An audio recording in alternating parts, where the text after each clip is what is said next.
السلام عليكم ورحمة الله.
إن الحمد لله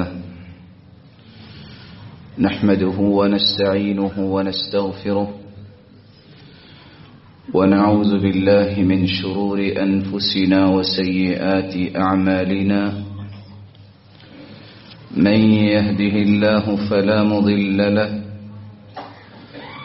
ومن يضلل فلا هادي له، وأشهد أن لا إله إلا الله وحده لا شريك له، وأن محمدا عبده ورسوله. يا أيها الذين آمنوا اتقوا الله حق تقاته ولا تموتن إلا وأنتم مسلمون.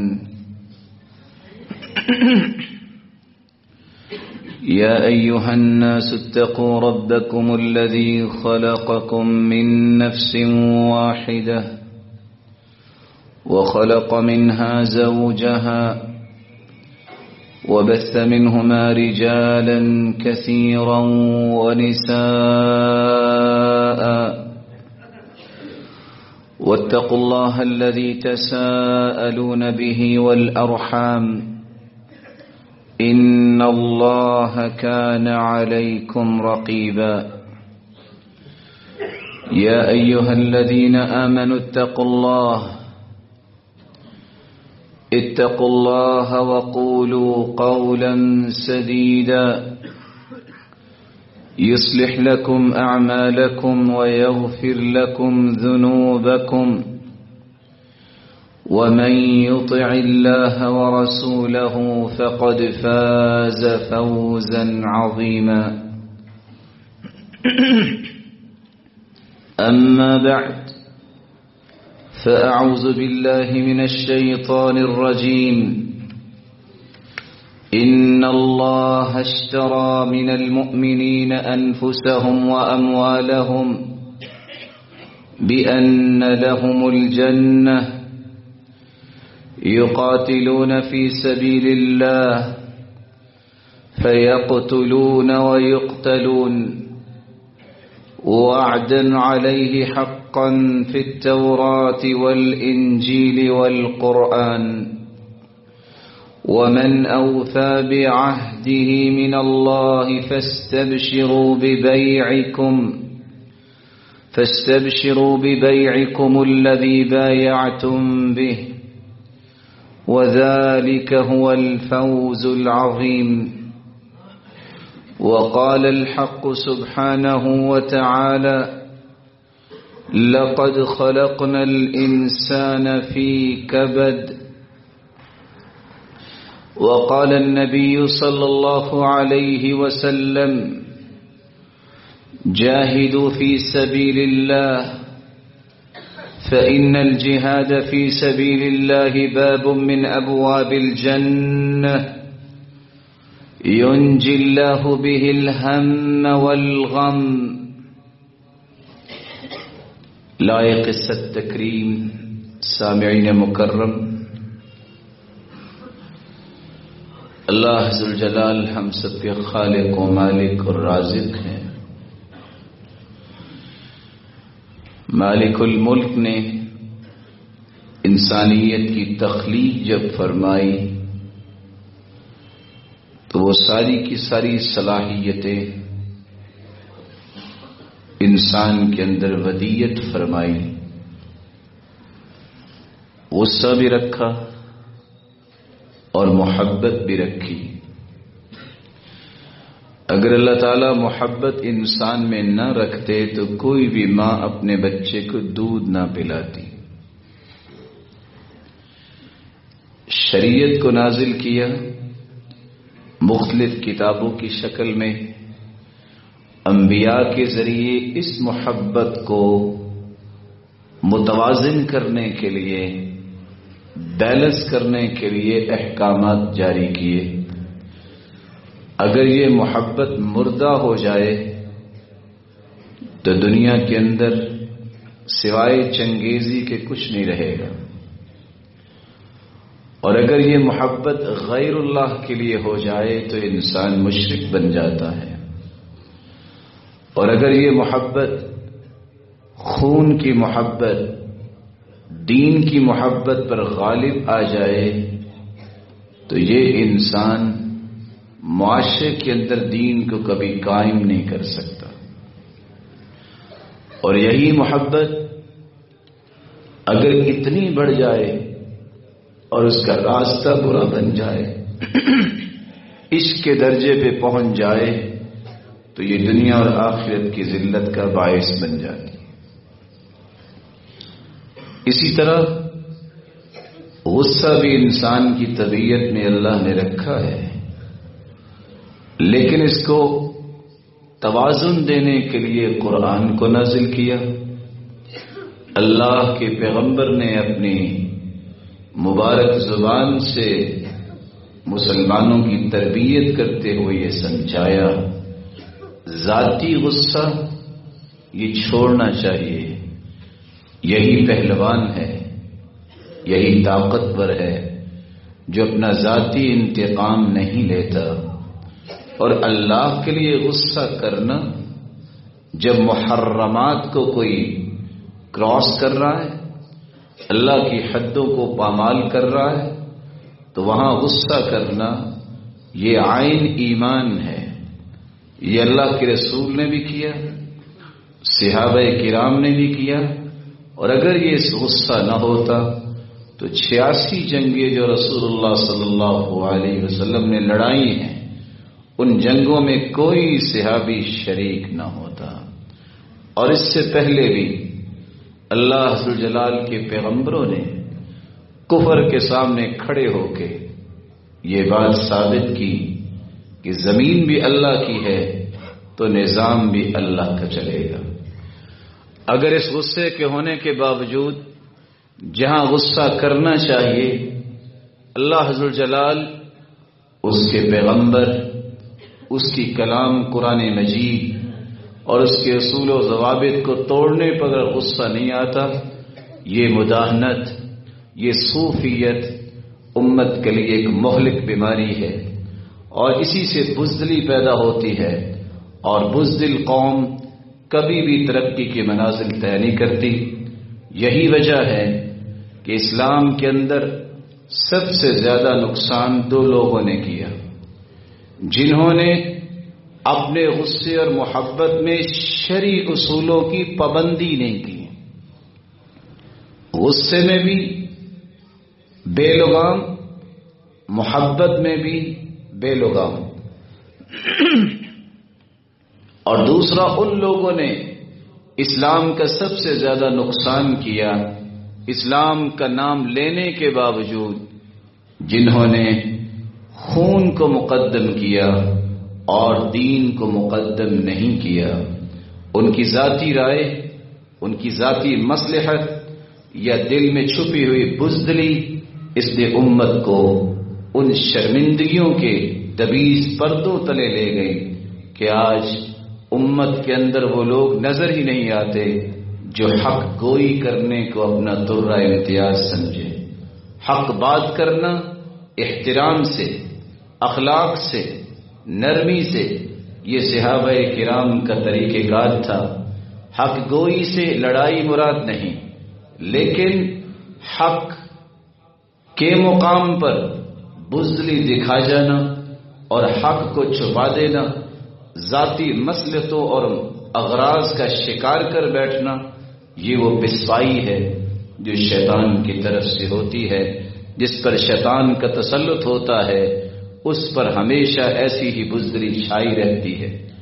ایک ہی قصہ جو میری اور آپ کی آنکھوں کو کھول سکتا ہے، سعد رضی اللہ تعالی عنہ، جس کی ماں نے کہا تھا، بیٹا دین چھوڑ دو وگرنہ میں بھوک ہڑتال کروں گی، مر جاؤں گی، اور تم گزرو گے، لوگ تمہیں کہیں گے یا قاتل امہ، او ماں کے قاتل، تمہیں فیعیرونک، عار دلائیں گے، تجھے تانے دیں گے۔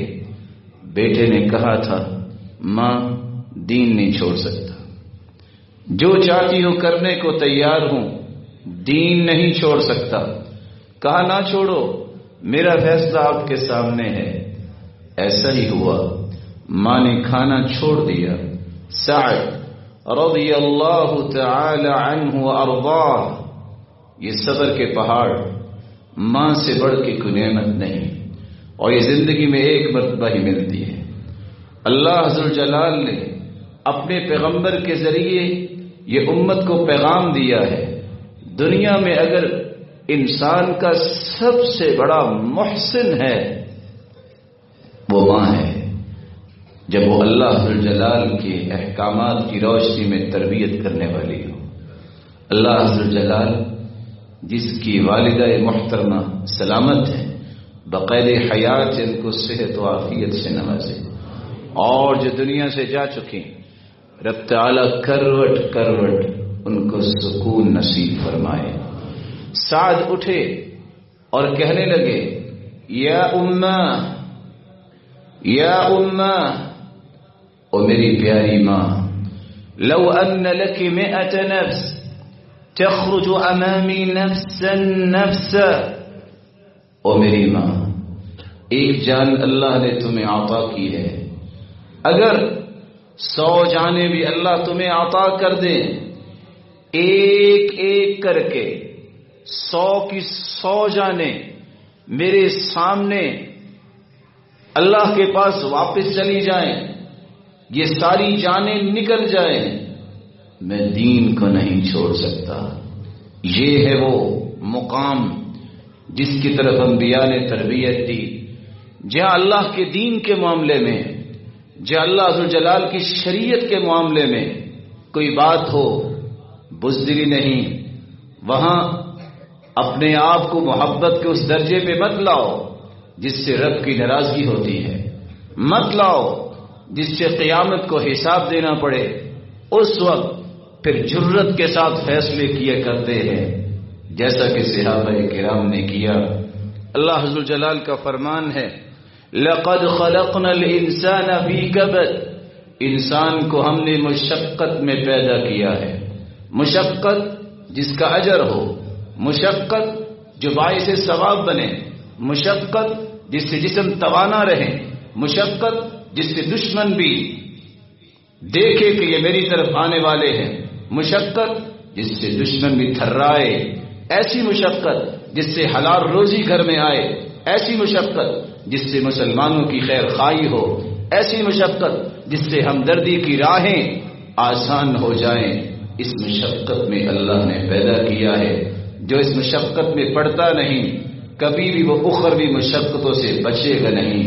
اس کو زندگی میں نماز بھی پڑھنی ہے، روزہ بھی رکھنا ہے، حج بھی کرنا ہے، نوافل بھی پڑھنے ہیں، مسلمانوں کی خیر خواہی بھی کرنی ہے، ہمدردی کے لیے قدم بھی بڑھانا ہے، سبقت کے میدانوں میں سب سے آگے نظر بھی آنا ہے۔ کہیں اسلام کو، کہیں ایمان کو، کہیں مسلمانوں کو، کہیں مومنوں کو اس کی ضرورت پڑے تو سب سے آگے صف اول میں یہ نظر آئے میں تیار ہوں کسی کی خیر خواہی کرنے کے لیے، کسی کی ہمدردی کرنے کے لیے، کسی کے سر پہ ہاتھ رکھنے کے لیے، اور کسی کی دوائی اور کسی کے دارو بننے کے لیے میں تیار ہوں۔ یہ مشقت انسان کی طبیعت میں اللہ نے رکھی ہے۔ جو مشقت نہیں کرتا وہ قلبی بیمار بھی ہوتا ہے، جسمانی بیمار بھی ہوتا ہے، اس کا خاندان اور معاشرہ بھی بیمار ہوتا ہے، اور یہ ایسی بیماری ہے جس سے نفاق ابھرتا ہے، جس سے کفر ابھرتا ہے، جس سے انسان اللہ ذوالجلال کی ناراضگیوں کو لے لیتا ہے۔ مشقت کا صحیح رخ متعین کرتے ہوئے شریعت نے ایک فیصلہ سنایا ہے، ان اللہ اشترى من المؤمنین انفسهم واموالهم بان لهم الجنہ، فیصلہ اللہ نے کیا ہے، سودا کیا ہے، ڈیل کی ہے، کس کے ساتھ؟ مومن کے ساتھ۔ بندہ مومن کا ایمان بہت قیمتی ہے، اس کی جان بھی بہت قیمتی ہے۔ کتنا مومن قیمتی ہے؟ اللہ کے رسول کا فرمان ہے لو ان اہل السماوات والارضین اشترکوا فی دم واحد لاکبہم اللہ فی النار، ساتوں آسمان، ساتوں زمینیں، 14 کے 14 طبق اگر اکٹھے ہو جائیں ایک مومن کے قتل میں، کوشش کرے اس کو قتل کرے، مشورہ کرے، بیٹھیں، 14 کی 14 طبق اکٹھے تو نہیں ہو سکتے، لیکن رب کا فیصلہ سنیے پیغمبر کی زبان سے، 14 کی 14 طبق اگر ایک مومن کے قتل میں شریک ہوں، قیامت کا دن ہوگا، میں ساتوں آسمانوں کے ٹریلینز فرشتے، ساتوں زمینوں کی مخلوقات، سب کو ہی میں قیامت کے دن الٹا جہنم رسید کر دوں گا۔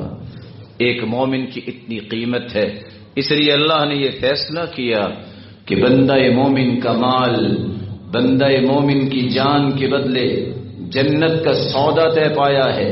کسی مومن کو جان کی بازی لگانی ہے، جنت سے کم پہ سودا نہ کرے۔ کسی نے مال اللہ کی راہ میں پیش کرنا ہے، جنت سے کم پہ سودا نہ کرے، اس سے بڑا خسارے والا کوئی تاجر نہیں ہوگا۔ زندگی کھپا دے، زندگی لگا دے، مال لٹا دے، لیکن جنت نہ ملے۔ یہ مشرک، یہ بدعت و خرافات میں زندگی گزارنے والے، یہ صوفیت کا پروانہ لے کے ہاتھ میں پھرنے والے اور اللہ کے رسول کی سنت کو ترک کر دینے والے، افسوس ہے ان زندگیوں پہ جن کو کچھ نہیں ملے گا۔ جب اللہ کے رسول کے لیے اللہ ذوالجلال نے یہ فیصلہ سنا دیا کہ میں نے آپ کو آئیڈیل بنایا ہے، نمونہ بنایا ہے، آپ کی سنت، آپ کا طریقہ، آپ کا سلیقہ جس نے اختیار کیا، عمل اس کا قبول ہوگا۔ جس نے آپ کے طریقے کو پسند نہ کیا، اس کا عمل میرے نزدیک کوئی حیثیت نہیں رکھتا۔ اللہ ذوالجلال کتاب و سنت کے مطابق ہمیں عمل کرنے کی توفیق عطا فرمائے اور پھر شرف قبولیت سے بھی نوازے۔ اللہ ذوالجلال نے یہ سودا کیسا کیا ہے؟ سودا یہ ہے کہ تم اللہ کی راہ میں اپنا مال اور اپنی جان پیش کرو گے، اس کے بدلے تمہیں جنت ملے گا اور جنت کی نعمتیں ملیں گی۔ اللہ ذوالجلال نے اس کا ایک راستہ بھی متعین کیا، وہ جہاد کا راستہ ہے۔ جہاد کہتے ہیں بذل واستفراغ ما فی الوسع والطاقہ من قول او فعل۔ تمہارے اندر لسانی طاقت ہے، مالی طاقت ہے اور جسمانی طاقت ہے، یہ ساری صلاحیتیں اللہ کی دی ہوئی صلاحیتیں ہیں دین کی سربلندی کے لیے، اعلاء کلمت اللہ کے لیے، اللہ کے دین کو دنیا میں غالب کرنے کے لیے، محمد کریم کے ان اعمال کو، ان اعمال مبارکہ کو رائج کرنے کے لیے، ان کی ترویج کے لیے ان صلاحیتوں کو لگانا یہ جہاد ہے۔ اور علماء یہ کہتے ہیں بذل الجہد من المسلمین فی قتال الکفار والبغاء والمرتدین ونحوہم۔ انسان کو اللہ کی طرف سے یہ ایک فیصلہ سنا دیا گیا ہے، مسلمان جب کافروں کو سبق سکھانے کے لیے، باغیوں کی عقل درست کرنے کے لیے اور مرتد لوگوں کی عقل ٹکانے لگانے کے لیے کوشش کرتے ہیں، مال خرچ کرتے ہیں، جانوں کا نذرانہ بھی پیش کرتے ہیں اور اس کے ساتھ ساتھ صلاحیتوں کے ساتھ ان کا رد بھی کرتے ہیں، یہ جہاد ہے۔ رسول اللہ صلی اللہ علیہ وسلم نے فرمایا تھا رأس الامر الاسلام وعمودہ الصلاة وذروة سنامہ الجہاد۔ اللہ کے ہاں قابل قبول دین اسلام ہے اور دین اسلام کا ستون نماز ہے اور دین اسلام کی بلندی جہاد ہے۔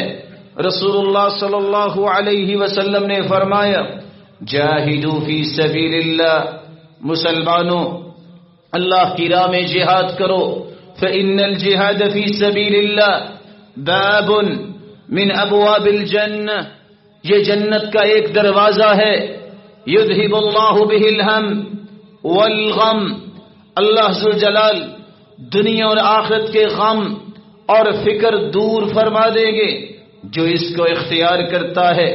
بلکہ فرمایا رباط یوم ولیلہ خیر من صیام شہر وقیامہ، ایک رات اللہ کے دین کے لیے، اللہ کے دین کی سربلندی کے لیے سرحد پہ پہرا دینا پورے مہینے کے روزے اور پورے مہینے کے قیام اور تہجد سے بہتر ہے۔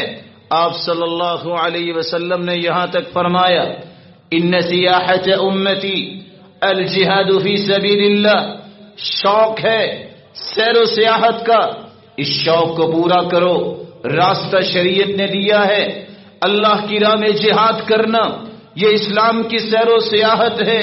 رسول اکرم صلی اللہ علیہ وسلم نے فرمایا لغدوۃ فی سبیل اللہ او روحۃ خیر من الدنیا وما فیہا، زندگی میں کسی ایک دن کا پہلا پہر یا دوسرا پہر اللہ کی راہ میں نکلنا، دین کی سربلندی کے لیے دنیا اور جو کچھ دنیا میں ہے اس سے بہتر ہے۔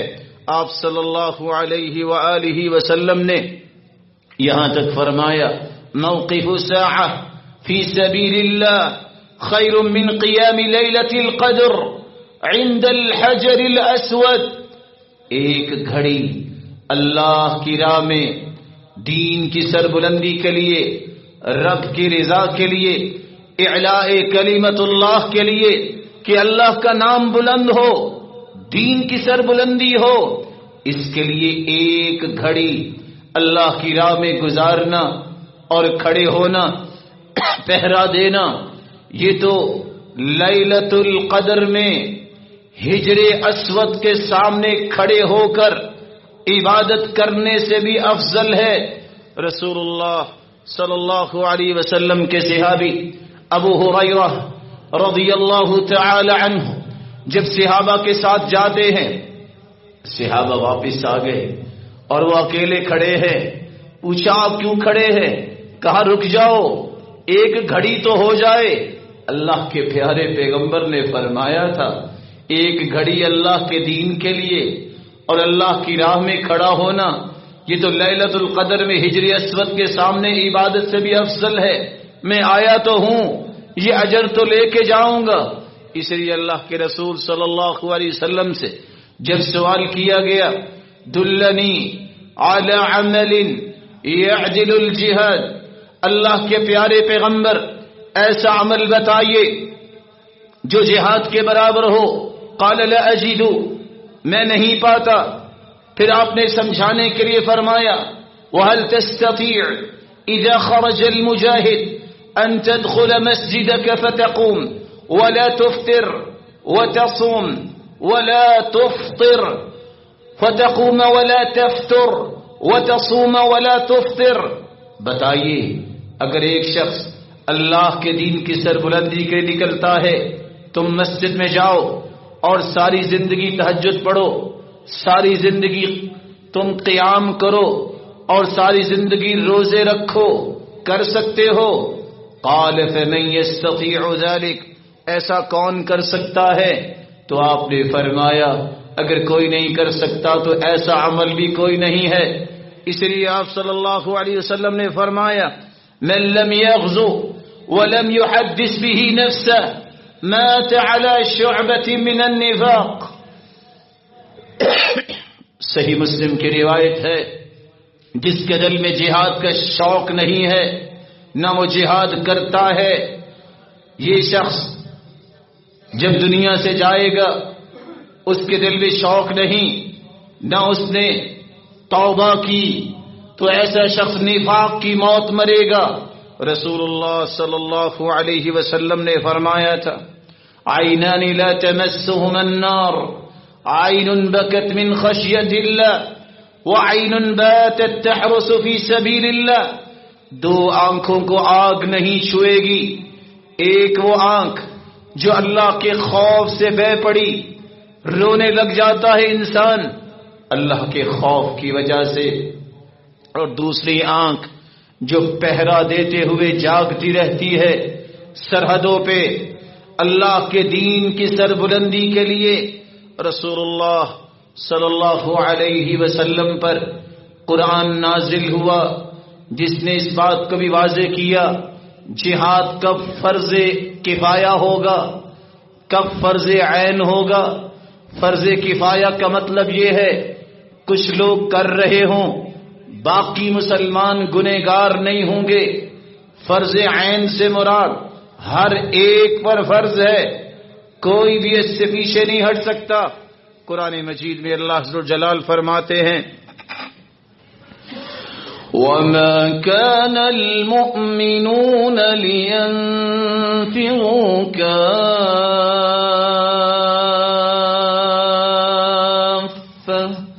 فَلَوْلَا نَفَرَ مِنْ كُلِّ فِرْقَةٍ مِّنْهُمْ طَائِفَةٌ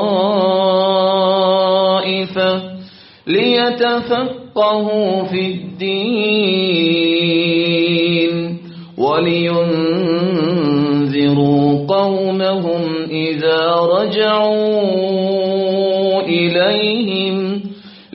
لعلهم يحذرون۔ سارے مسلمانوں کو یہ حکم نہیں ہے کہ وہ سارے کے سارے ہی اس کام پہ لگ جائیں۔ کسی ایک جماعت کو یہ کام کرنا چاہیے کہ وہ اللہ کے دین کی فہم حاصل کریں، وہ فقاہت حاصل کریں، سمجھ بوجھ کے بعد پلٹ کے جائیں اپنے قبائل میں، اپنے خاندانوں میں، اور انہیں جا کے پھر اللہ کے احکامات سنائیں۔ علم بھی سیکھنے کے لیے ایک جماعت ہونی چاہیے، اور اس کام کے لیے بھی ایک جماعت ہونی چاہیے۔ اور سیکھنے کے بعد کام کیا ہے؟ لِيُنذِرُوا قَوْمَهُمْ، یہ دعوت کا کام، یہ تبلیغ کا کام کرنے کے لیے پلٹ کے اپنے اپنے علاقوں میں جائیں اور جا کے ان کو بھی دین کی دعوت دیں اور اللہ کے احکامات سے ان کو آگاہ کریں، شریعت کے مسائل ان کو سمجھائیں۔ لیکن 3 شکلیں ایسی ہے جہاں ہر ایک پہ جہاد فرض عین ہو جاتا ہے، فرض ہوتا ہے۔ اس وقت اذا استنصر امام المسلمین، جب مسلمان حکمران آواز دیتا ہے آ جاؤ، اسلام کی ضرورت ہے، اسلام کی سربلندی کے لیے تمہاری ضرورت ہے، تو حدیث کہتی ہے اذا استنفرتم فانفروا، جب تمہیں پکارا جائے اس پکار پہ لبیک کہہ دیا کرو۔ اور قرآن بھی وہاں یہ کہتا ہے یا ایھا الذین آمنوا ما لکم اذا قیل لکم انفروا فی سبیل اللہ اثاقلتم الی الارض أرضيتم بالحياة الدنيا من الآخرة فما متاع الحياة الدنيا في الآخرة إلا قليل۔ ایمان کا دعویٰ کرنے والوں، جب تمہیں کہا جاتا ہے کہ زمین میں اللہ ذوالجلال کے دین کو غالب کرنے کے لیے نکلو، پھر تم بیٹھ کیوں جاتے ہو؟ تم دنیا سے راضی ہو جاتے ہو، اور آخرت کے مقابلے میں دنیا کی تو کوئی بھی حقیقت نہیں۔ آپ صلی اللہ علیہ وسلم نے اس لیے فرمایا تھا اذا تبايعتم بالعینہ واخذتم اذناب البقر ورضيتم بالزرع وتركتم الجهاد سلط اللہ علیکم ذلا لا ينزعه حتى ترجعوا الى دینکم۔ لوگو، جب تم نے سودی کاروبار شروع کر دیے، یہ بیاج، یہ سود، یہ لمٹس، اس کی طرف تمہاری توجہ ہو گئی، تم نے جانوروں کی دموں سے پیار پا لیا کہ جانور ہی کافی ہے ہمیں، نہیں نماز کا فکر اور نہیں روزے کا فکر، نہیں دین کی فکر، اور تم نے زراعت کو ہی کافی سمجھ لیا اور تم نے جہاد کو ترک کر دیا، سلط اللہ علیکم ذلا، اس سود کی وجہ سے اور دین کو چھوڑ کر یہ بقیہ کام اختیار کرنے کی وجہ سے اللہ ذوالجلال تم پہ ذلت و رسوائی کو ڈال دیں گے۔ یہ ذلت و رسوائی ختم نہیں ہوگی، کب تک؟ حتی ترجعوا الی دینکم، جب تک تم دین کی طرف نہیں پلٹ کے آتے۔ دین کیا ہے؟ سود کو چھوڑیے، یہ اللہ سے جنگ ہے، یہ اس کے رسول سے جنگ ہے۔ درہم ربا اشد من 36 زنیہ، 36 مرتبہ بدکاری کرنے سے زیادہ گناہ ایک درہم سود کا کھانا ہے۔ لعن اللہ آکل الربا وموکلہ وشاہدی وکاتبہ وفی روایت اخرى وہم فیہ سوا، لعنت ہے سود کھانے والے پر، لعنت ہے اس پر جو سود دیتا ہے، لعنت ہے اس پر جو ڈرافٹنگ کرتا ہے، جو لکھائی کرتا ہے، کانٹریکٹ سائن کرتا ہے، لعنت ہے اس پر جو گواہ بنتا ہے۔ وَهُمْ فِيهِ سَوَاءٌ، اللہ کے رسول نے فرمایا یہ چاروں کے چاروں ہی برابر ہے۔ اگر ان کو پتا ہے کہ یہ سود ہے، یہ گناہ میں برابر ہیں، کھانے والا، کھلانے والا، گواہ بننے والا، لکھنے والا، اس لیے اللہ کے رسول نے فرمایا تھا الربا 72 حوبا وفی روایت بابا، 72 دروازے ہیں سود کے، 72 گناہ ہیں سود کے۔ ادناها اتیان الرجل امہ، سب سے کم گناہ اتنا ہے سود کا کہ کوئی شخص اپنی ماں سے زنا کرتا ہے۔ رسول اللہ صلی اللہ علیہ وسلم کے فرامین کو سننے کے بعد رک جائے، وہ ظالم جو اپنی جان پہ ظلم کر رہا ہے، مسلمان مجبور اور غریب لوگوں کا خون چوس رہا ہے، چند ٹکوں کے پیچھے کسی مجبور کی مجبوری کا ناجائز فائدہ اٹھاتا ہے، کوئی علاج کے لیے، کوئی اپنی ضروریات کے لیے قرض لیتا ہے، اور اس قرض کے اوپر سود لینے والا اللہ سے ڈر جائے اور جان لے یہ مال ختم ہو جانے والا ہے، سزائیں شروع ہونے والی ہیں، اس لیے ان سزاؤں سے پہلے پہلے توبہ کر لے۔ بڑا آسان طریقہ ہے، وضو کرے، 2 رکعتیں پڑھے، ہاتھ اٹھا کے کہہ دے اے اللہ میں بھول گیا، میں آئندہ یہ کام نہیں کروں گا، اللہ گناہوں کو معاف کر دیں گے۔ بلکہ خوشی سے قرض دیا کرو، کسی کی مدد کیا کرو، صدقے کا اجر 10 گنے ہے۔ حدیث کہتی ہے قرض دو گے ضرورت مند کو تو 18 گنے ملے گا۔ قرض واپس کرنے والا اگر وقت پہ واپس نہیں کر سکا، ہر گزرنے والا دن جتنا قرض تم نے دیا ہے اتنا ہی تمہارے نام اعمال میں صدقہ لکھا جانا شروع ہو جائے گا۔ قرض دیا کرو رب کی رضا کے لیے، کسی کو اپنا غلام بنانے کے لیے نہیں، کسی کا خون چوسنے کے لیے نہیں۔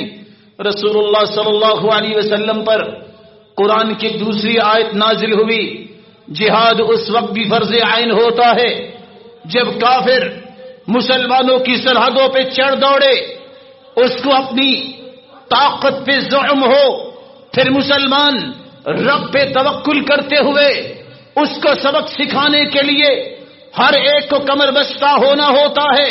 قرآن مجید میں اللہ فرماتے ہیں یا ایھا الذین آمنوا قاتلوا الذین یلونکم من الکفار ولیجدوا فیکم غلظہ، وہ لوگ مسلمانوں جن کا ایمان کا دعویٰ ہے، اگر کافر تمہاری سرحدوں پہ چڑھ آئے اور تمہیں اور تمہارے دین کو نیست و نابود کرنے کی خواہشیں، یہ ناکام تمنائیں لے کے آئے ہیں، تو ان کی تمناؤں کو پورا کرو، ان کو جہنم رسید کرو۔ وَلْيَجِدُوا فِيكُمْ غِلظَةً، وہاں پھر نرمی نہیں ہونی چاہیے، سختی کا برتاؤ کرو۔ سمجھ میں آئے الاسلام یعلو ولا یعلى علیہ، اسلام ہمیشہ بلند رہا ہے اور ہمیشہ بلند رہے گا۔ اسلام پہ تانے آتے ہیں تو مسلمانوں کی بے عملی کی وجہ سے، اس لیے اسلام کی سربلندی پہ کوئی سودا نہیں ہونا چاہیے۔ اور تیسرا وہ موقع جہاں ہر ایک پہ جہاد فرض ہو جاتا ہے، جب صفیں بن جائیں، ایک طرف مسلمان ہیں دوسری طرف کافر ہیں، وہاں کسی کو بھاگنے کی اجازت نہیں۔ اذا لقیتم الذین کفروا زحفا فلا تولوهم الادبار، جب صفوں میں کھڑے ہو جاؤ تو پھر وہاں بزدلی نہ دکھاؤ، وہاں سے دوڑنا نہیں، یہ مسلمان کی شان نہیں۔ ومن یولہم یومئذ دبرہ الا متحرفا لقتال او متحیزا الى فئہ فقد باء بغضب من اللہ، جو شخص دوڑ جاتا ہے، بزدلی دکھاتا ہے، وہ اللہ کا غضب لے کے دوڑتا ہے۔ ومأواہ جہنم، اس کا ٹھکانہ جہنم ہے، وبئس المصیر، اور یہ بہت برا ٹھکانہ ہے۔ اس کے ساتھ یہ بات بھی سمجھنی چاہیے، جہاد کا لفظ بول کر استعمال بھی غلط نہ کیا جائے، مسلمانوں کو ڈی ٹریک نہ کیا جائے۔ جہاد کافروں سے ہوتا ہے، مسلمانوں سے نہیں ہوتا۔ مسلمانوں سے محبت کرتے ہیں، مسلمانوں کے ساتھ احترام سے پیش آتے ہیں، مسلمانوں کو تو عزت دی جاتی ہے، مسلمانوں کے ساتھ نرمی کا برتاؤ ہوتا ہے۔ جو شخص یہ کہتا نظر آئے کہ آؤ یہ بھی جہاد ہے کہ مسلمانوں کے خلاف تلوار اٹھاؤ، فساد ہے، جہاد نہیں۔ جہاد کا مقصد تو ہے کافر کو سیدھا کرنا۔ جو مسلمان ہیں اس کے ساتھ فساد کیا جائے گا وہ دین سے متنفر ہوگا۔ جو شخص اس طرح کا نعرہ بلند کرے سمجھ لینا یہ جہادی نہیں، یہ فسادی ہے۔ جہاد اتنا ایک مبارک عمل ہے کہ کافروں سے بھی جہاد کرتے وقت حکم یہ ہے دعوت دو، تبلیغ کرو، اللہ اور اس کے رسول کی باتیں بتاؤ، مان جائیں، لڑائی کی ضرورت نہیں ہے۔ پھر سمجھاؤ، جزیہ دے دیں، پھر بھی لڑائی کی ضرورت نہیں مانتے، پھر تلوار اٹھائی جائے گی۔ لیکن تلوار اٹھاتے وقت بھی اصول یہ ہے لا تقتلوا صبیہ، بچوں کو نہ مارنا، ولا امرأہ، عورتوں کو نہ مارنا، بوڑھوں کو نہ مارنا، جو سرنڈر کر جائیں، ہتھیار پھینک دیں، ان کو نہیں مارنا۔ یہ اسلام کی روشن تعلیمات ہیں۔ جو تمہیں مارنا چاہتا ہے اور دین کو مٹانا چاہتا ہے اس کو سبق سکھانا پڑے گا۔ لیکن مسلمان کے خلاف جب تلوار اٹھاتا ہے، حدیث کہتی ہے سگا بھائی کیوں نہ ہو فرشتے اس پہ لعنت بھیجتے ہیں جب تک تلوار پیچھے نہیں کر لیتا۔ مسلمان کے خلاف مسلمان کا جہاد نہیں ہو سکتا، یہ فساد ہے۔ اللہ امت کو فساد سے محفوظ فرمائے۔ اس لیے جہاد کے 13 مراتب بیان کیے گئے ہیں۔ اصل جہاد شروع کہاں سے ہوتا ہے؟ جہاد کے بنیادی طور پہ 4 مرتبے انسان کے نفس کے ساتھ جہاد ہے۔ الجہاد بالنفس علی تعلم امور الدین، علم سیکھنا جہاد ہے، یہ پہلا مرتبہ۔ علی العمل بہ، جو سیکھا ہے اس پہ عمل کرنا، یہ دوسرا مرتبہ۔ علی الدعوۃ الیہ ببصیرہ، دعوت کا کام کرنا، تبلیغ کرنا، یہ جہاد کا تیسرا مرتبہ ہے۔ وعلی الصبر علی مشاق الدعوہ، ان تینوں کاموں میں علم سیکھتے وقت مشقتیں برداشت کرنا، عمل کرتے وقت کٹھنائیوں کا سامنا کرنا، اور دین پھیلاتے وقت برداشت کرنا، یہ چوتھا درجہ ہے جہاد کا، جس کو چوتھا مرتبہ کہا گیا ہے۔ 2 مرتبے شیطان سے جہاد کے ہیں، شیطان سے بھی جہاد کرنا پڑتا ہے۔ کون سا مرتبہ؟ علی دفع ما یلقی الشیطان فی قلب مؤمن، مسلمان مومن کے دل میں دین کے بارے میں شکوک و شبہات جو شیطان پیدا کرتا ہے اس کو کرید کے نکالنا، یہ 5واں مرتبہ ہے۔ انسان کے دل میں شیطان غلط ارادے، شہوتیں، غلط تمنائیں ڈالتا ہے، غلط نیتیں بنانے کی کوشش کرتا ہے۔ ان غلط چیزوں کو نکال دینا، شہوتوں کو توڑ دینا، یہ 6واں مرتبہ ہے۔ آپ صلی اللہ علیہ وسلم نے فرمایا من رأى منكم منكرا فليغيره بيده فإن لم يستطع فبلسانه فإن لم يستطع فبقلبه وذلك أضعف الإيمان، جو برائی کو دیکھے ہاتھ سے روکے۔ ہاتھ سے روکنا حکومت کی ذمہ داری ہے۔ قانون کو ہاتھ لینے والا مجرم ہوگا۔ جس کے پاس حکومت نہیں زبان سے روکے، زبان سے روکنا علماء کی ذمہ داری ہے، صحیح رہنمائی دے۔ عام شخص فتوی بازی کرے گا فساد ہوگا، اور عام شخص کی ذمہ داری ہے دل سے برا جانے، کیا فائدہ ہوگا؟ اللہ کے رسول کا فرمان ہے اذا عملت الخطیئۃ فی الارض، زمین میں کوئی گناہ ہو، کوئی زیادتی ہو، اگر کوئی انسان کو پتا چلتا ہے کراچی میں ظلم ہوا، یہاں بیٹھے کہہ دیتا ہے بہت زیادتی ہوئی، اجر اتنا ہی ملے گا جتنا اس برائی کو روکنے والے کو ملے گا۔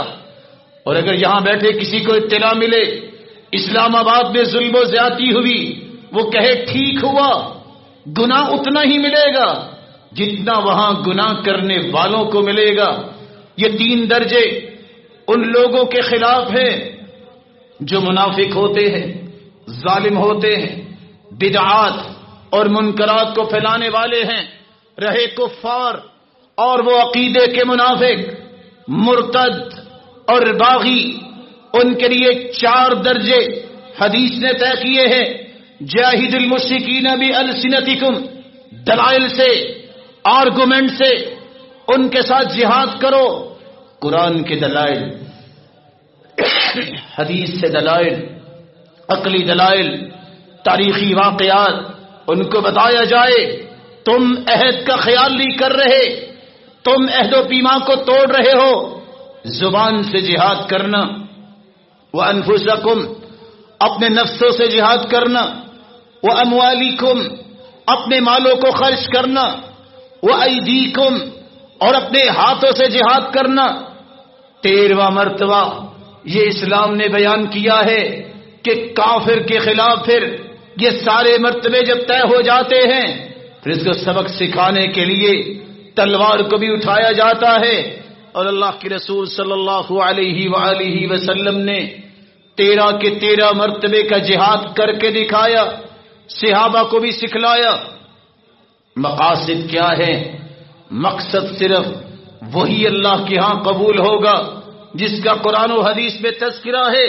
اللہ کے دین کو سر بلند کرنے کے لیے جہاد کیا جاتا ہے۔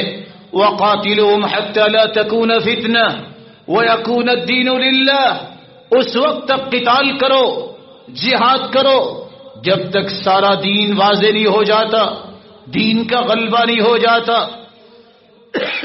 صحابی اللہ کے رسول کے پاس آئے، سوال کرتے ہیں یا رسول اللہ الرجل یقاتل للمغنم، ایک آدمی صرف غنیمت کے لیے لڑتا ہے، والرجل یقاتل لیرى مکانہ، دوسرا اس لیے لڑتا ہے کہ اس کی شان بلند ہو جائے، لوگ دیکھیں کیا کمال کا مجاہد ہے۔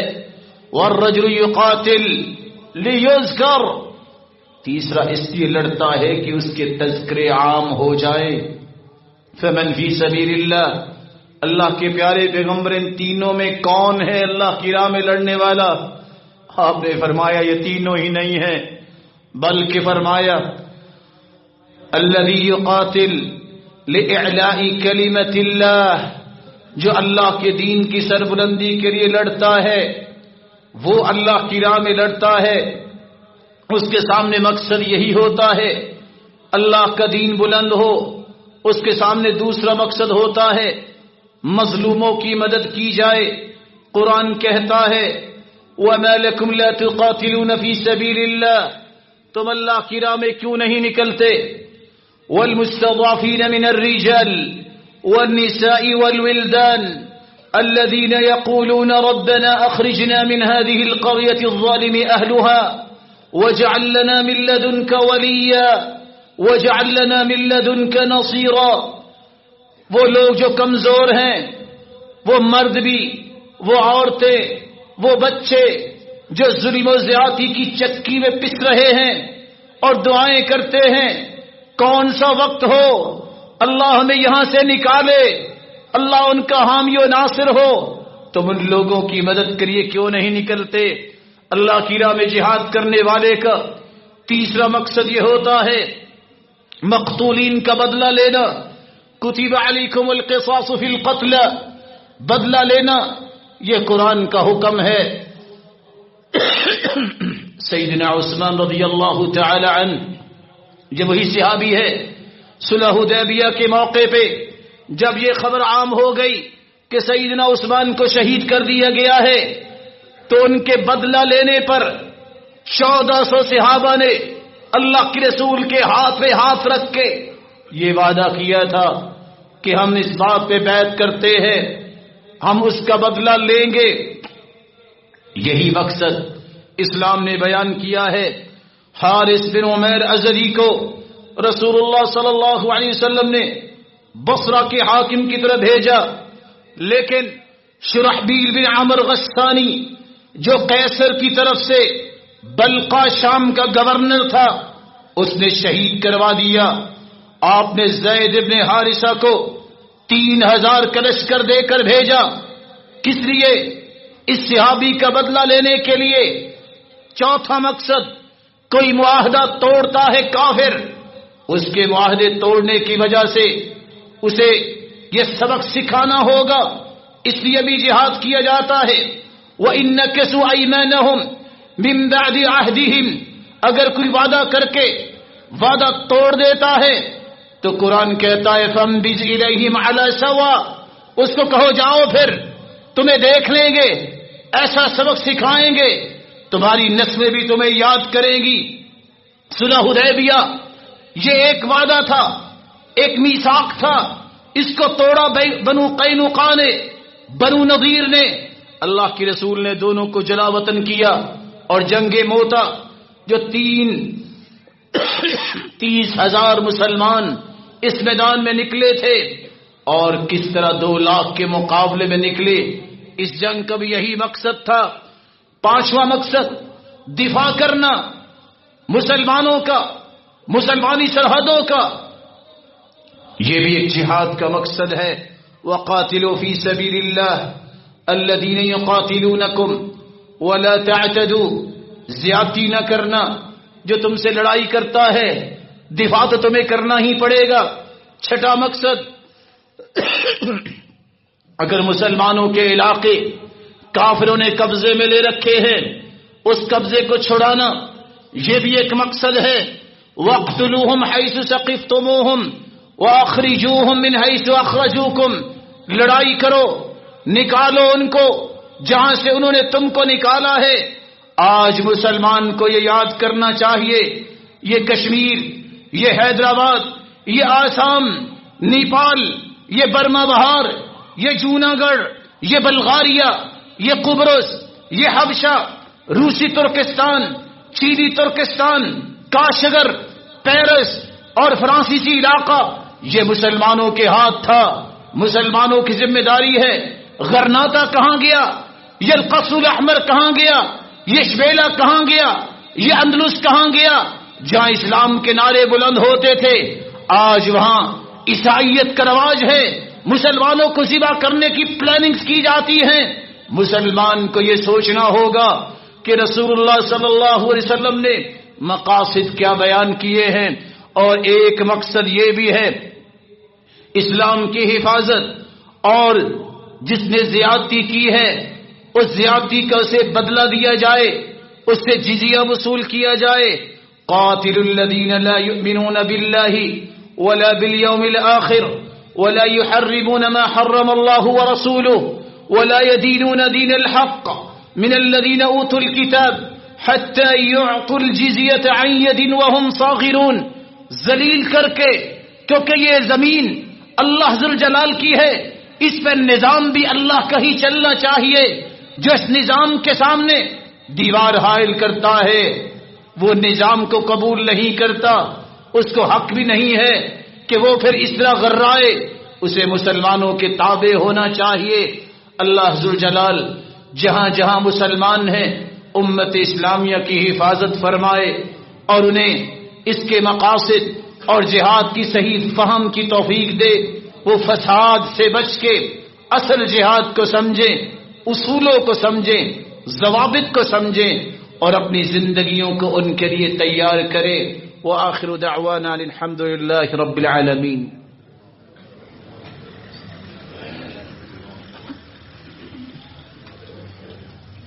الحمد للہ علی احسانہ والشکر له علی توفیقہ وامتنانہ.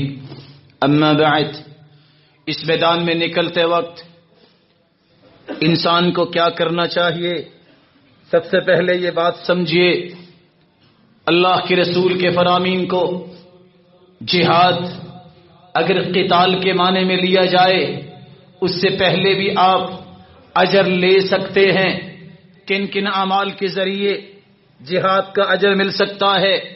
پہلا عمل حدیث میں آتا ہے، من جاء فی مسجدی ھذا، جو مسجد میں آئے باوضو ہو کر، لا یرید الا ان یتعلم خیرا او یعلمہ، گھر سے نکلے وضو کر کے نکلے، مسجد میں آئے ارادہ یہ کرے خیر کی بات سیکھنی ہے یا سکھانی ہے، فَهُوَ بِمَنزِلَةِ الْمُجَاهِدِ، اجر اس کو اتنا ہی ملے گا جتنا مجاہد کو ملتا ہے۔ دوسرا طریقہ، عبداللہ بن عباس سے علی الازدی نے پوچھا تھا جہاد کیا ہے؟ عبداللہ بن عباس نے فرمایا تھا، سنو میں تمہیں اس سے بہتر بات نہ بتاؤں؟ کہا بتاؤ؟ کہا تم مسجد میں آ جاؤ، تجیء مسجدک، مسجد میں آ جاؤ، وتتعلم القرآن والفقہ او السنہ، مسجد میں آ کے قرآن سیکھو، دین کی سمجھ حاصل کرو، سنت کا علم حاصل کرو، جہاد ہے اس سے بہتر ہے۔ اس لیے ابو ہریرہ کہا کرتے تھے رضی اللہ عنہ، لأن اتعلم بابا من العلم، ایک باب علم کا سیکھنا، فاعلمه مسلما، پھر میں کسی مسلمان کو سکھا دوں، احب الی من 70 غزوہ فی سبیل اللہ، 70 غزوات سے مجھے زیادہ پیارا ہے۔ اس لیے حسن بصری کہا کرتے تھے، لأن اعلم باب من العلم فاعلمه مسلما، مجھے کوئی سکھا دے ایک باب من امر دینی، جس سے مجھے دین کی سمجھ آ جائے، پھر یہ باب میں کسی کو سکھا دوں، یہ مجھے زیادہ پیارا لگتا ہے۔ ان تکون لی الدنیا کلها فی سبیل اللہ، کہ میں ساری دنیا کا مالک بن جاؤں، پھر ساری دنیا کو اللہ کی راہ میں صدقہ کر دوں، اس سے بہتر یہ علم کا ایک باب ہے۔ براء ابن عازب رضی اللہ تعالی عنہ فرمایا کرتے تھے، من رأى ان العدو الى العلم ليس بجهاد فقد نقص عقله ورأيه، جو شخص یہ کہتا ہے علم سیکھنا جہاد نہیں، اس کی عقل بھی ناقص، اس کا علم اور رائے بھی ناقص۔ تو تیسرا طریقہ، اللہ ذوالجلال کے پیغمبر نے فرمایا، میرے صحابہ الا انبئکم بخیر اعمالکم، میں تمہیں نہ بتاؤں بہترین عمل کے بارے میں، وارفعها درجاتکم، جس سے تمہارے درجات بہتر ہو جائیں، وازکاها عند ملیککم، تمہارے رب کے پاس بہت پاکیزہ ہے، وخیر من انفاق الذهب والورق، سونے اور چاندی کے صدقہ کرنے سے بھی بہتر ہے، وخیر من ان تلقوا عدوکم فتضربوا اعناقهم ويضربوا اعناقكم، تم جہاد کے میدان میں اترو، تمہیں وہ شہید کر دے، تم انہیں قتل کر دو، ان 5 چیزوں سے بہتر چیز نہ بتاؤں؟ صحابہ نے پوچھا اللہ کے رسول وہ کون سی ہے؟ قال ذکر اللہ، اللہ کا ذکر وہ ان سے بہتر ہے۔ آپ صلی اللہ علیہ وسلم نے فرمایا، چوتھا عمل، السعی علی الارملہ والمسکین کالمجاہد فی سبیل اللہ، مسکینوں کا خیال کرنے والا، ان کے لیے کوشش کرنے والا، بیوگان، ایسی عورتیں جن کے خامد فوت ہو گئے، اولاد کی تربیت ذمہ داری ان کے کندھوں پہ آن پڑی، ان کی مدد کرنا، ان کے لیے کوشش کرنا جہاد کے برابر ہے۔ قرآن کہتا ہے وَجَاهِدْهُمْ بِهِ جِهَادًا كَبِيرًا، قرآن کی تعلیم دینا، دعوت، تبلیغ، اس مشن کو پروان چڑھانا جہاد ہے، اور حکم یہ ہے وَجَاهِدْهُمْ بِهِ جِهَادًا كَبِيرًا، بڑا جہاد ہے ہی یہ کہ تم مسلمانوں کو اللہ کے قریب کرو اور کافروں کو اسلام کی طرف لاؤ، جو نہ آئے اسے سبق سکھاؤ۔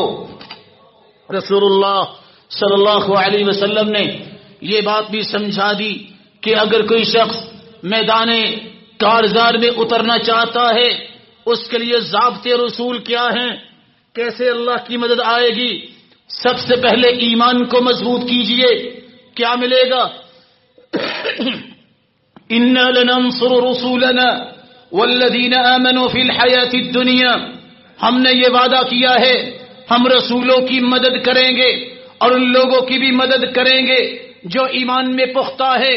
میدان میں اترنے سے پہلے اپنے ایمان کا جائزہ لیجئے، فرائض کی پابندی، توحید پہ پابندی اور اپنے ایمان کو مضبوط کیجئے۔ وَكَانَ حَقًّا عَلَيْنَا نَصْرُ الْمُؤْمِنِينَ، اللہ فرماتے ہیں ہم نے حق رکھا ہے ہم مومنوں کی مدد کریں گے۔ دوسرا اصول، اخلاص کے لیے، رب کی رضا کے لیے اس میدان میں قدم رکھیے۔ والذین جاہدوا فینا، جو ہماری غرض سے ہماری خوشنودی کے لیے نکلتا ہے، لنہدینہم سبلنا، اس کو ہم راہ راست پہ رکھتے ہیں، اس کے عمل کو قبول کرتے ہیں۔ ولا تکونوا کالذین خرجوا من دیارہم بطرا ورئاء الناس، ان لوگوں کی طرح نہ نکلنا جو تکبر کرتے ہوئے، ریاکاری کرتے ہوئے نکلتے ہیں، بلکہ رب کی رضا کے لیے نکلنا، اللہ تمہاری مدد کریں گے۔ تیسرا اصول، جہاد کے میدان میں اترتے وقت پھر بھی اصولوں کا خیال رکھنا، اللہ کی اطاعت، اس کے رسول کی اطاعت کرنا، زیادتی نہ کرنا، بچوں کو نہ مارنا، عورتوں کو نہ مارنا، اور اسی طرح جانوروں کو ہلاک نہ کرنا، بوڑھوں کو نہ مارنا، اصول و ضابطے یہ کبھی نہ پیچھے کرنا۔ چوتھا طریقہ جس سے اللہ کی مدد آئے گی، اللہ ذوالجلال کی مدد ہے تو اس پہ توکل کرنے سے، اِنْصُرْكُمُ اللَّهُ فَلَا غَالِبَ لَكُمْ، اگر اللہ تمہاری مدد کرے گا کوئی غالب نہیں آ سکتا۔ وَإِنْ يَخْذُلْكُمْ، اور یاد رکھنا اگر اللہ نے تمہاری مدد چھوڑ دی پھر دنیا کی کوئی طاقت تمہاری مدد نہیں کر سکے گی۔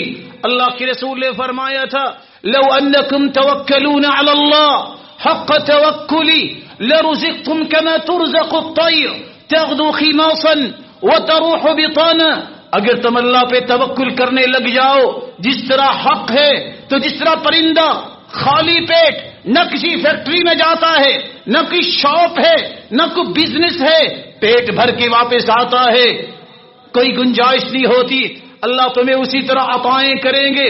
وَمَن يَتَوَكَّلْ عَلَى اللَّهِ فَهُوَ حَسْبُهُ، جو اللہ پہ توکل کرتا ہے اللہ اسے کافی ہو جاتا ہے۔ پانچواں طریقہ جس سے اللہ نصرت اور مدد کرتے ہیں، کامیابی دیتے ہیں، الاجتماع وعدم النزاع، ذاتی جھگڑوں کو چھوڑ دو، تعصبات، عصبیت، لسانی، صوبائی، خاندانی، تنظیمی، تحریکی، ساری عصبیتوں کو چھوڑ کر صرف اللہ کے دین کا سر بلند کرنے کے لیے اکٹھے ہو جاؤ۔ وَاعْتَصِمُوا بِحَبْلِ اللَّهِ جَمِيعًا وَلَا تَفَرَّقُوا، اللہ کی رسی کو مضبوطی سے تھام لو اور تفرقے بازی سے باز آ جاؤ۔ فَإِن تَنَازَعْتُمْ فِي شَيْءٍ فَرُدُّوهُ إِلَى اللَّهِ وَالرَّسُولِ، اگر کوئی تنازع ہو جائے اس کا حل قرآن سے ڈھونڈو، شریعت سے ڈھونڈو، اللہ کے رسول کی طرف لوٹاؤ۔ وَمَا اخْتَلَفْتُمْ فِيهِ مِنْ شَيْءٍ فَحُكْمُهُ إِلَى اللَّهِ، جس چیز میں اختلاف ہو جائے فیصلہ قرآن کا قبول کرو، اور یاد رکھنا اگر تم اکٹھے نہ ہوئے، فَإِن تَنَازَعْتُمْ، اگر تم نے جھگڑا کیا، فَتَفْشَلُوا وَتَذْهَبَ رِيحُكُمْ، تمہاری قوت بکھر جائے گی، تمہاری ہوا اڑ جائے گی، اور تم دشمن کو زیر کرنے کی بجائے ان کے پاؤں تلے روندے جاؤ گے۔ چھٹا طریقہ جس سے تمہیں اللہ کی مدد ملے گی، اللہ ذوالجلال کے ہاں کتنے بڑے انعامات ہیں، ان انعامات کو حاصل کرنے کے لیے اپنے آپ کو قلعے میں بند کیجئے، دیواروں کا قلعہ نہیں، نکلنا میدان میں ہی ہوگا جب ضرورت پڑے گی۔ اصل قلعہ کیا ہے؟ اپنے گناہوں سے توبہ کر لو، اللہ تمہیں اپنے مضبوط رحمت میں لے آئیں گے۔ تم تقوی اختیار کر لو، یہ بہت مضبوط قلعہ ہے، تمہاری طاقت کو کوئی توڑ نہیں سکے گا۔ فرائض کی پابندی کرو، نیکی کا حکم، برائی سے منع کرنا، یہ بہت بڑے قلعے ہیں۔ اللہ کے رسول نے فرمایا والذی نفسی بیدی لتأمرن بالمعروف ولتنہون عن المنکر، نیکی کا حکم کیا کرو، برائی سے منع کیا کرو۔ او لیوشکن اللہ ان یبعث علیکم عقابا، اللہ کی قسم تم نے اگر یہ کام چھوڑ دیا، دعوت کا کام، تبلیغ کا کام تم نے چھوڑ دیا، اللہ تم پہ ایسا عذاب مسلط کریں گے، پھر تم دعائیں بھی کرو گے۔ ثم لتدعنہ فلا يستجاب لكم، تمہاری دعاؤں کو اللہ قبول نہیں کریں گے۔ ساتواں طریقہ جس کو اختیار کرنے سے تمہیں اللہ کی مدد ملے گی، تمہاری صرف ایک خواہش ہونی چاہیے، میں دین کی مدد کیسے کر سکتا ہوں۔ ذاتی اغراض، ذاتی مفادات، تنظیمی مقاصد، تحریکی مقاصد، فلاں مقصد نہیں، صرف ایک مقصد، رب کا دین غالب ہو جائے، اللہ تمہاری مدد کریں گے۔ قرآن مجید میں اللہ فرماتے ہیں وَإِنَّ جُنْدَنَا لَهُمُ الْغَالِبُونَ، جو ہمارے لشکر ہوتے ہیں وہ ہمیشہ غالب ہی ہوتے ہیں۔ لشکر ہمارے سے کیا مراد ہے؟ جو صرف دین کے لیے لڑتا ہے۔ اللہ کے رسول صلی اللہ علیہ وآلہ وسلم نے صحابہ کرام کو 8واں اصول یہ سمجھایا، کوئی کام کرنے سے پہلے اپنے فیصلے نہ چلاؤ، مشورہ کرو۔ المشاورہ بین المسئولین لتعبیت الجیوش الاسلامیہ، اسلامی لشکروں کو روانہ کرتے وقت، ان میں تصرف کرتے وقت، ان کو ہدایات دیتے وقت اکیلا فیصلہ نہیں، 2 کا نہیں، 3 کا نہیں، مشورہ کرو، جو سارے اس میں شریک ہے۔ وشاورہم فی الامر وامرہم شورى بینہم، مشورے سے برکت آتی ہے، انسان خطا سے دور ہو جاتا ہے، مشورے سے انسان کو صحیح راستہ ملتا ہے، اور سب سے بڑی اللہ ذوالجلال کی رحمت ملتی ہے۔ 9واں اصول یہ ہے جب اللہ کے راستے میں نکلو، اسناد القیادہ لأہل الایمان، سوچئے گا لیڈر اس کو بناؤ جو تمہیں ایمانی طاقت دے، تمہیں اللہ سے جوڑے۔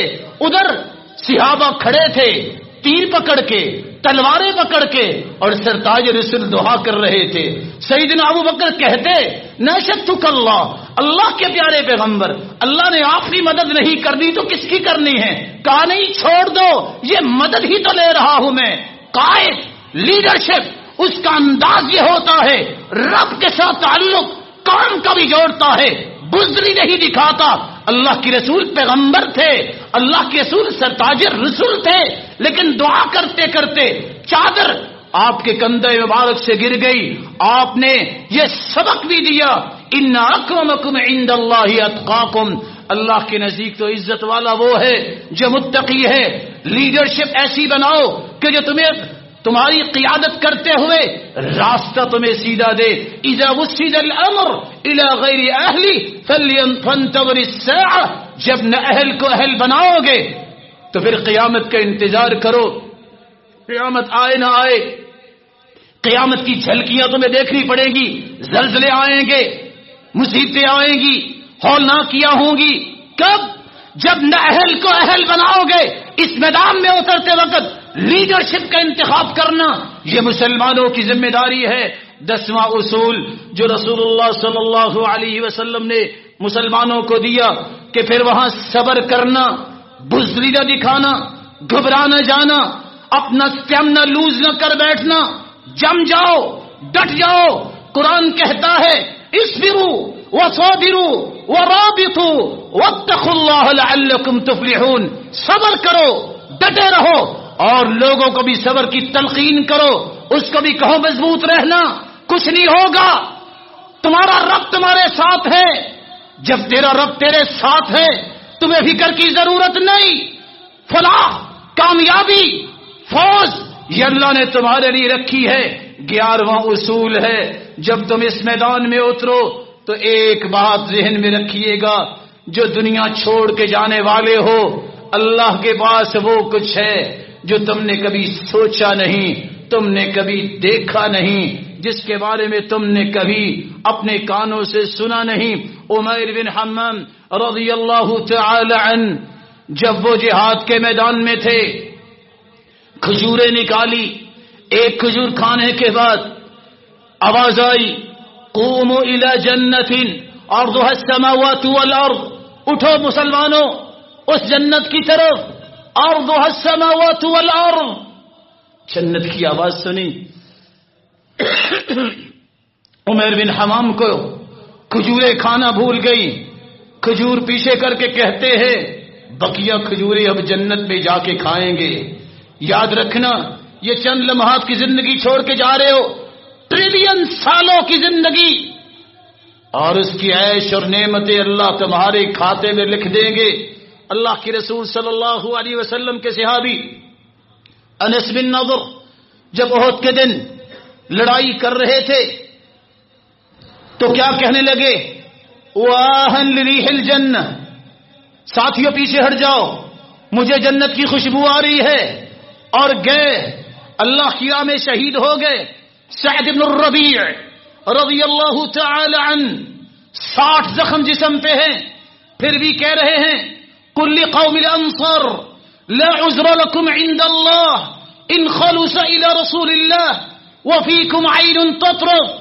مسلمانوں، میں قیامت کو تم سے پوچھوں گا، تمہارے اندر اگر جان ہے اور اللہ کے رسول کے پاس کو دشمن پہنچ گیا، قیامت کو کوئی عذر نہیں ہوگا۔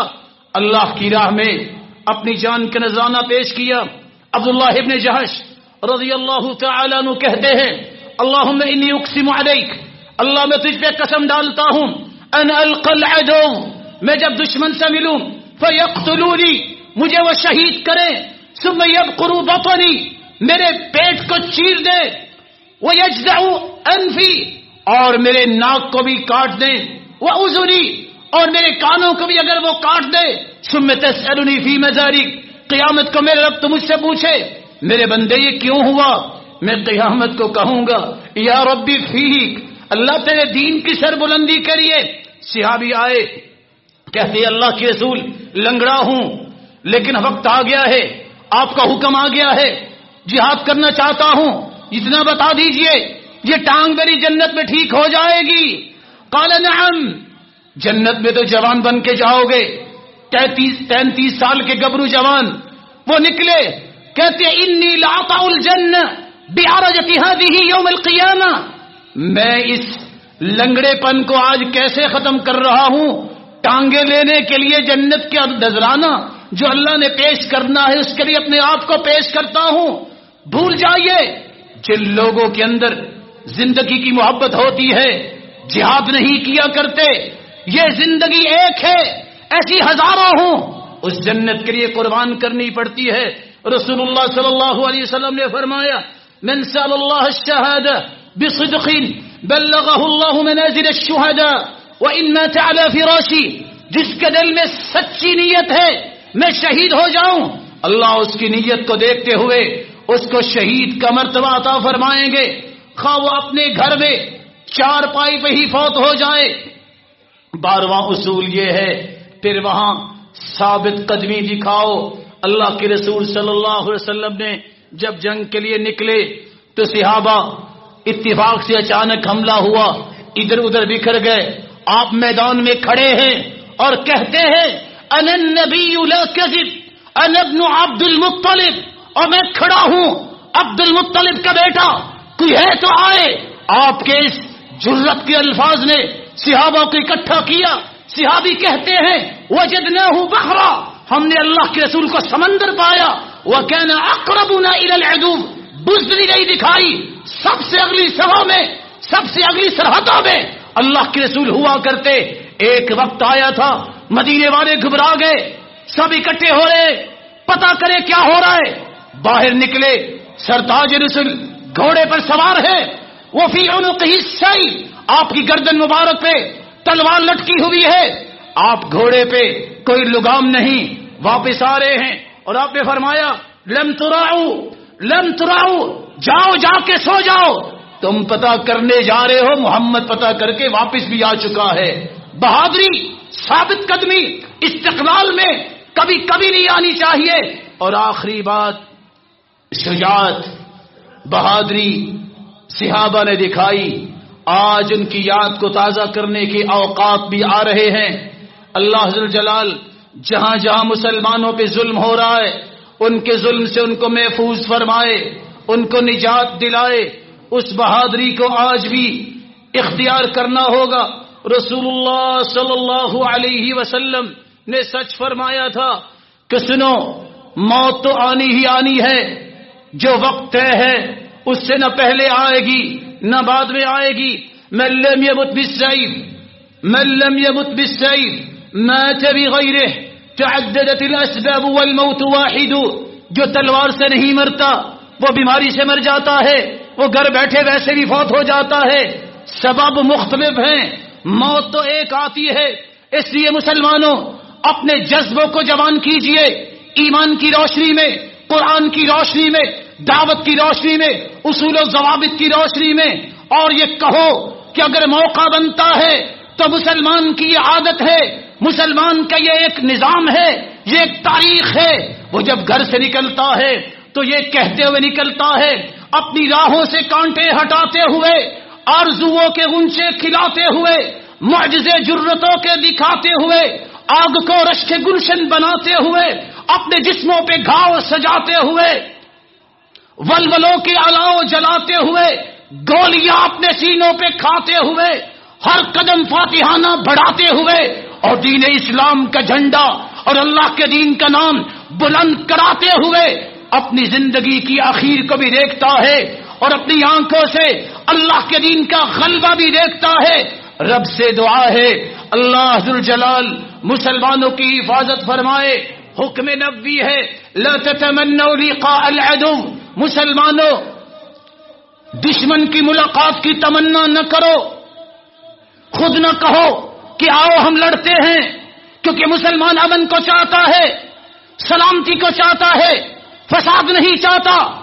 لیکن اگر کوئی دشمن کسی زعم میں ہے، اس کے دل میں، اس کے دماغ میں خناس ہے، وہ مسلمانوں پہ چڑھ دوڑے، تو پھر فَإِذَا لَقِيتُمْ فَاثْبُتُوا، پھر اللہ ذوالجلال سے مدد مانگو، ذکر کو اپنی زبان پہ لے آؤ، ڈٹ جاؤ، پھر ایسا سبق سکھاؤ جو عبرت بن جائے، ایسا سبق سکھاؤ کہ ان کی نسلیں بھی یاد کرے کہ ہوتے تھے جنہوں نے مسلمانوں سے پنجہ آزمائی کی تھی، پنجہ کیا، بازو توڑ کے ٹکڑے کر کے ہاتھ میں دوسرے میں دے دیے تھے۔ یہ سمجھ بھی آنا چاہیے پھر کافر کو، مسلمان سے بڑا بہادر روئے زمین پر کوئی نہیں ہے۔ اللہ ذوالجلال مسلمانوں کی مدد فرمائے اور مسلمانوں کی حفاظت فرمائے، اس وطن عزیز کی بھی حفاظت فرمائے، ہماری افواج کی حفاظت فرمائے، اور ہر مسلمان کی ذمہ داری ہے ایسے موقع پہ فوج کے شانہ بشانہ قدم بقدم کھڑے ہونا چاہیے، تاکہ پتا چلے چٹانوں پہ سجدے دینے والے، چٹانوں پہ سجدے کرنے والے رب کی رضا کے لیے اگر ان پہ کوئی وقت آئے، ہر مسلمان اس کے ساتھ تیار ہے۔ اللہم الہمنا الرشد، اللہم وفقنا لما تحب وترضى، اللہم اعز الاسلام والمسلمین واذل الشرك والمشرکین واذل الكفرة والمبتدعین، اللہم علیک باليہود الہنود الغاصبین، اللہم علیک باليہود الہنود الغاصبین وعليك بالنصارى المعتدين، اللهم فأرنا فيهم عجائب قدرتك فإنهم لا يعجزونك، اللهم اجعلهم عبرة للمعتبرين وعظة للمتعظين يا عزيز يا كريم، اللهم اجعلهم غنيمة للمسلمين، اللهم انصر إخواننا المستضعفين في كل مكان، اللهم انصرهم نصرا مؤزرا، اللهم كن لهم معينا ونصيرا، اللهم سدد رميهم ورأيهم، اللهم عافهم، اللهم عاف مرضاهم، اللهم شاف مرضاهم، اللهم سدد رميهم ورأيهم، اللهم انصر إخواننا البواصل، جنودنا البواصل يا ذا الجلال والإكرام، ربنا آتنا في الدنيا حسنة وفي الآخرة حسنة وقنا عذاب النار، وصل اللهم وسلم وبارك وأكرم وأنعم على نبينا محمد وعلى آله وصحبه أجمعين برحمتك يا أرحم الراحمين۔